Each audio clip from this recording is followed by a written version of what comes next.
ಎಲ್ಲರಿಗೂ ನಮಸ್ಕಾರ. ನಾನು ನಿಮ್ಮ ಡಾಕ್ಟರ್ BK ರಾಮ್ ಪ್ರವೀಣ್, ಜನತಾಯುರ್ವೇದ ಹಾಸನ. ಓಂ ನಮಾಮಿ ಧನ್ವಂತರಿ ಮಾದಿದೇವಂ ಸುರಾಸುರೈರ್ವಂದಿತ ಪಾದಪದ್ಮಂ ಲೋಕೆ ಜರಾರುಗ್ಭಯ ಮೃತ್ಯುನಾಶಂ ಧಾತಾರಮೇಶಂ ವಿವಿಧೌಷಧೀನಾ ಧನ್ವಂತರೈರಮಾನಾಥಂ ಸರ್ವರೋಗ ನಿವಾರಕಂ ಆಯುರ್ವೇದ ಪ್ರವರ್ತಾರಂ ಒಂದೇ ಪೀಯೂಷದಾಯಕಂ. ಸರ್ವೇ ಜನಾಃ ಸುಖಿನೋ ಭವಂತೋ ಸರ್ವೇ ಸಂತೋ ನಿರಾಮಯ. ಓಂ ಶಾಂತಿ ಶಾಂತಿ ಶಾಂತಿ. ವೀಕ್ಷಕರೇ, ನಾವುಗಳು ಪ್ರತಿನಿತ್ಯ ನಮಗೆ ಗೊತ್ತಿಲ್ಲದಲೇನೋ ಹಲವಾರು ತಪ್ಪುಗಳನ್ನು ಮಾಡ್ತಿರ್ತೀವಿ. ಅಂಥ ಒಂದು ತಪ್ಪುಗಳಲ್ಲಿ ಒಂದು ಪ್ರಮುಖವಾದ ತಪ್ಪು ಅಂತಂದರೆ ಕಿವಿಗೆ ಬಡ್ಸ್ ಹಾಕೊಳ್ಳೋದು. ನಾವು ಯಾವಾಗ ದೀರ್ಘಾವಧಿಯಲ್ಲಿ ಹೆಚ್ಚು ಸಮಯ ಈ ಕಿವಿಗೆ ಬಡ್ಸ್ ಹಾಕತ್ತಿರ್ತೀವೋ ಅಂಥ ಒಂದು ಸಂದರ್ಭದಲ್ಲಿ ಶ್ರವಣ ದೋಷ, ಹಿಯರಿಂಗ್ ಲಾಸ್ ಆಗುವ ಸಾಧ್ಯತೆಗಳಿರ್ತದೆ. ಕಿವಿ ಕೇಳಿಸ್ತಲೇ ಇರುವ ಹಾಗೆ ಆಗುವ ಸಾಧ್ಯತೆಗಳಿರ್ತದೆ. ಇವತ್ತಿನ ಈ ಒಂದು ಸಂಚಿಕೆಯಲ್ಲಿ ಶ್ರವಣ ದೋಷ, ಹಿಯರಿಂಗ್ ಲಾಸ್, ಕಿವಿ ಕೇಳಿಸ್ತಲೇ ಇರೋದಕ್ಕೆ ಪ್ರಮುಖವಾದ ಕಾರಣಗಳು ಯಾವ್ಯಾವುದು ಅನ್ನೋದನ್ನು ತಮಗೆ ತಿಳಿಸ್ಕೊಡ್ತೀನಿ. ಕಿವಿಗೆ ಬಡ್ಸ್ ಹಾಕಿ ತಿರುಗ್ತಾ ಇರ್ತಾರೆ. ಕೇಳಿದ್ರೆ ಕಿವಿ ಕ್ಲೀನ್ ಮಾಡ್ತಾ ಇದ್ದೀನಿ ಅಂತಾರೆ, ಅಥವಾ ಕಿವಿ ಒಳಗಡೆ ವ್ಯಾಕ್ಸ್ ಇದೆ, ವ್ಯಾಕ್ಸ್ ತೆಗಿತಾ ಇದ್ದೀನಿ ಅಂತಾರೆ. ಯಾವಾಗ ಈ ವ್ಯಾಕ್ಸ್ ಇವನ್ನ ತೆಗಿಯೋಕ್ಕೆ ಹೋಗ್ತಾರೋ ಅಂಥ ಒಂದು ಸಂದರ್ಭದಲ್ಲಿ ಆ ವ್ಯಾಕ್ಸು ಕಿವಿ ಒಳಗಡೆ ಹೋಗಿ ಬ್ಲಾಕ್ ಆಗುವ ಸಾಧ್ಯತೆಗಳಿರ್ತದೆ. ಇನ್ನು ಕೆಲವರು ಏನು ಮಾಡ್ತಾರೆ ಅಂದರೆ ಕಿವಿಗೆ ಕಡ್ಡಿನೋ, ಹೇರ್ ಪಿನ್ನೋ ಅಥವಾ ರೀಫಿಲ್ಲೋ, ಪೆನ್ನೋ ಅಥವಾ ಕ್ಯಾಪೋ ಹಾಕಿ ಕಿವಿ ಒಳಗಡೆ ತಿರುಗ್ತಾ ಇರ್ತಾರೆ. ಕೇಳಿದ್ರೆ ಕಿವಿ ಕಡ್ತಾ ಇದೆ ಅಂತ ಹೇಳ್ತಾರೆ, ಕಿವಿ ಕ್ಲೀನ್ ಮಾಡ್ತಿದ್ದೀನಿ ಅಂತಾರೆ. ಯಾವಾಗ ಈ ರೀತಿ ಅಭ್ಯಾಸಗಳನ್ನ ಅವರು ದೀರ್ಘಾವಧಿಯಲ್ಲಿ ಇಟ್ಕೊಂಡಿರ್ತಾರೋ ಕಿವಿ ಒಳಗಡೆ ಸ್ಕ್ರ್ಯಾಚ್ ಆಗಿರ್ತದೆ. ಆದರೆ ಆ ಸ್ಕ್ರ್ಯಾಚ್ ಆಗಿರೋದು ಅವ್ರಿಗೆ ಯಾವುದೇ ರೀತಿ ಆಗ ಏನು ಗೊತ್ತೇ ಆಗೋದಿಲ್ಲ. ಕಾಲಕ್ರಮೇಣ ಆ ಸ್ಕ್ರ್ಯಾಚ್ ಆಗಿರೋದು ಇನ್ಫೆಕ್ಷನ್ ಆಗಿ ಕಿವಿ ನೋವು ಬರೋದು, ಕಿವಿ ಸೋರೋದು, ಈ ಎಲ್ಲ ಒಂದು ಸಮಸ್ಯೆಗಳನ್ನ ಎದುರಿಸ್ತಾರೆ. ಯಾವಾಗ ಈ ರೀತಿ ದೀರ್ಘಾವಧಿಯಲ್ಲಿ ಕಿವಿಗೆ ಕಡ್ಡಿನೋ, ಹೇರ್ ಪಿನ್ನೋ, ಬಡ್ಸ್ ಹಾಕಿ ಕ್ಲೀನ್ ಮಾಡ್ತಿರ್ತಾರೋ ದೀರ್ಘಾವಧಿಯಲ್ಲಿ ನಂತರ ಅವರು ಶ್ರವಣ ದೋಷವನ್ನು ಅನುಭವಿಸ್ತಾರೆ. ಪಂಚೇಂದ್ರಿಯಗಳಲ್ಲಿ ಕಿವಿ ಕೂಡ ಇದನ್ನು ಒಂದು ಜ್ಞಾನೇಂದ್ರಿಯ ಅಂತ ಕರೀತಾರೆ. ಹಾಗಾಗಿ ಈ ಜ್ಞಾನೇಂದ್ರಿಯ ಆಗಿರ್ತಕ್ಕಂತಹ ಕಿವಿಯ ಒಂದು ಆರೋಗ್ಯವನ್ನು ನಾವು ಕಾಪಾಡ್ಕೋಬೇಕಾಗ್ತದೆ.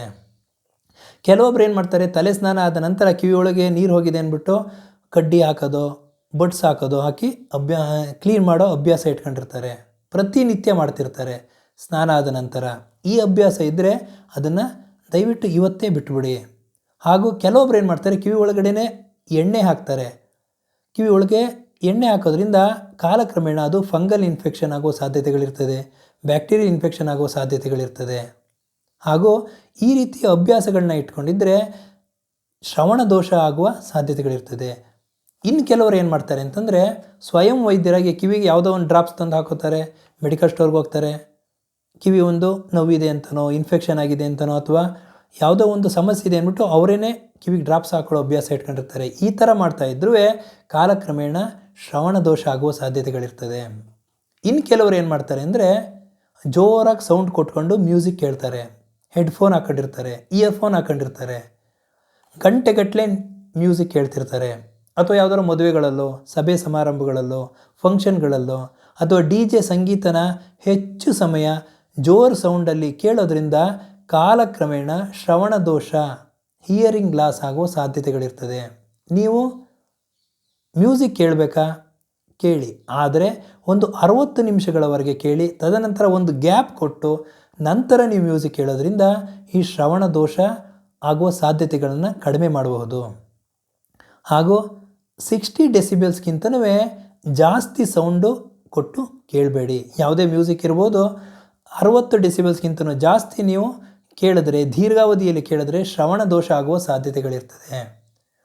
ಹಾಗೂ ಇವತ್ತಿನ ಈ ಒಂದು ಸಂಚಿಕೆಯಲ್ಲಿ ಶ್ರವಣ ದೋಷ, ಹಿಯರಿಂಗ್ ಲಾಸ್ ಆಗೋದಕ್ಕೆ ಪ್ರಮುಖವಾದ ಕಾರಣಗಳು ಯಾವ್ಯಾವುದು ಅನ್ನೋದನ್ನು ತಮಗೆ ತಿಳಿಸ್ಕೊಟ್ಟಿದ್ದೀನಿ. ಆದ್ದರಿಂದ ಈ ಎಲ್ಲ ಅಭ್ಯಾಸಗಳು ನೀವೇನಾದರೂ ಇಟ್ಕೊಂಡಿದ್ದರೆ, ಕಿವಿನ ದಿನ ಕ್ಲೀನ್ ಮಾಡ್ಕೊಳ್ಳೋದು, ಕಡ್ಡಿ ಹಾಕೋದು ಅಥವಾ ಬಡ್ಸ್ ಹಾಕೊಳ್ಳೋ ಅಭ್ಯಾಸ ಇಟ್ಕೊಂಡಿದ್ದರೆ ಇವತ್ತೇ ಬಿಟ್ಬಿಡಿ.